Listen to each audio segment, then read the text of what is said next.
Hello, ഇയാളെ പരിചയമുണ്ടാ?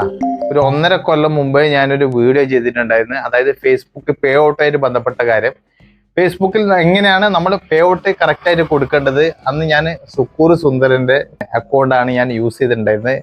നിലവിൽ അത് നോക്കിയിട്ട് ഒരുപാട് പേര് അവരുടെ ഫേസ്ബുക്കിന്റെ പേ ഔട്ട് അക്കൗണ്ട് കംപ്ലീറ്റ് ചെയ്തിട്ടുണ്ടായിരുന്നു. പക്ഷെ സുക്കൂർ സുന്ദരന്റെ ഫേസ്ബുക്കിൽ കണ്ടന്റ് മോണിറ്റൈസേഷൻ ടൂള് ലഭിക്കുന്നത് ഇന്നാണ്. ഏകദേശം ഞാൻ ആ വീഡിയോ ചെയ്തിട്ട് തന്നെ 1.5 കൊല്ലത്തോളായി. ഇവൻ പല പ്രാവശ്യം എന്നെ കോണ്ടാക്ട് ആക്കും.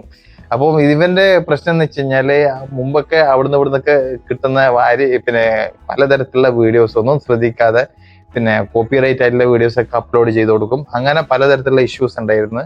അപ്പൊ ഞാൻ അവനക്ക് ഗൈഡ് കൊടുത്ത് അങ്ങനെ ഒരിക്കലും ചെയ്യാൻ പാടില്ല, നീ നിന്റേതായിട്ടുള്ള ഒറിജിനൽ കണ്ടന്റ് അപ്ലോഡ് ചെയ്തിട്ട് മുന്നോട്ട് പോവാ, അങ്ങനെയുള്ള കാര്യങ്ങളൊക്കെ പറഞ്ഞ് അവനെ അതുപോലെ തന്നെ അവൻ ഫോളോ ചെയ്ത് നിലവിൽ ലഭിച്ചിട്ടുണ്ട്. ഓൾറെഡി ഒരുപാട് എത്ര വർഷം ഇപ്പം നിലവിൽ ഫേസ്ബുക്കിൽ ആക്റ്റീവ് ചെയ്യാൻ തുടങ്ങിയത്?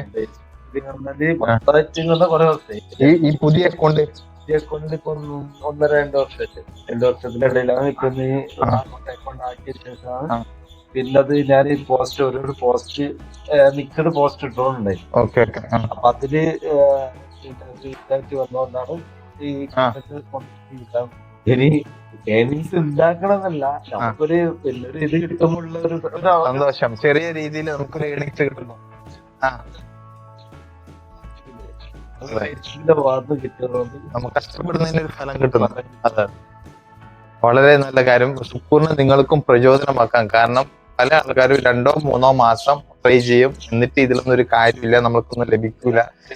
അതുപോലെ തന്നെയാണ് ഞാനിങ്ങനെ ക്ഷമകേടല്ല, ഞാൻ മാക്സിമം വീട്ടിൽ ചെയ്യാൻ ശ്രമിക്കാറുണ്ട്.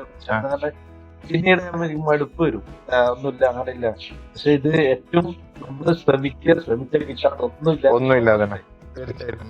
ഇപ്പൊ നിലവിൽ ഇന്നാണ് ഇവനക്ക് മോണിറ്റൈസേഷൻ ടൂള് ലഭിച്ചതായിട്ടുള്ള പിന്നെ നോട്ടിഫിക്കേഷൻ വന്നിട്ടുള്ളത് ഇന്ന് രാവിലെ അല്ലേ. അപ്പൊ നിലവിൽ ഇപ്പം ഇവിടെ ഓൺ ആയിട്ടുണ്ട്, സംഭവം പിന്നെ ആക്റ്റീവ് ആയിട്ടുണ്ട്. ഇനി ഇവിടെ ഇവനിടുന്നതിന്റെ യൂസ് കണ്ടന്റ് എത്രത്തോളം നല്ല രീതിയിൽ റീച്ച് ആവുന്നോ അതിനനുസരിച്ചിട്ട് ഇവനക്ക് ലഭിക്കുന്നതായിരിക്കും. ഇപ്പൊ നിലവിൽ ഇവിടെ ഫോട്ടോ ഇട്ട് കഴിഞ്ഞാലും ടെക്സ്റ്റ് ഇട്ട് കഴിഞ്ഞാലും അതുപോലെ തന്നെ സ്റ്റോറി, റീൽസ് എന്തിട്ട് കഴിഞ്ഞാലും എനിക്ക് നിലവിൽ ആ ഏണിങ്സ് ലഭിക്കുന്നതായിരിക്കും. അതായത് കണ്ടന്റ് മോണിറ്റൈസേഷൻ ടൂള് ലഭിച്ചിട്ടുണ്ട്.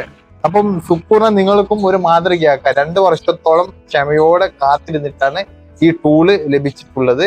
ഇനി ഇവര് നല്ല രീതിയിൽ പെർഫോമൻസ് ചെയ്യുന്നതിനനുസരിച്ചിട്ട് തീർച്ചയായിട്ടും നല്ലൊരു ഏണിങ്സ് ലഭിക്കുന്നതായിരിക്കും. പറഞ്ഞു എന്റെ ഏറ്റവും വലിയ വീട്ടിലാണ് വീണ്ടും ആവർത്തിക്കുകയെന്ന് നിങ്ങൾ ശ്രമിക്കാതിരിക്കുക.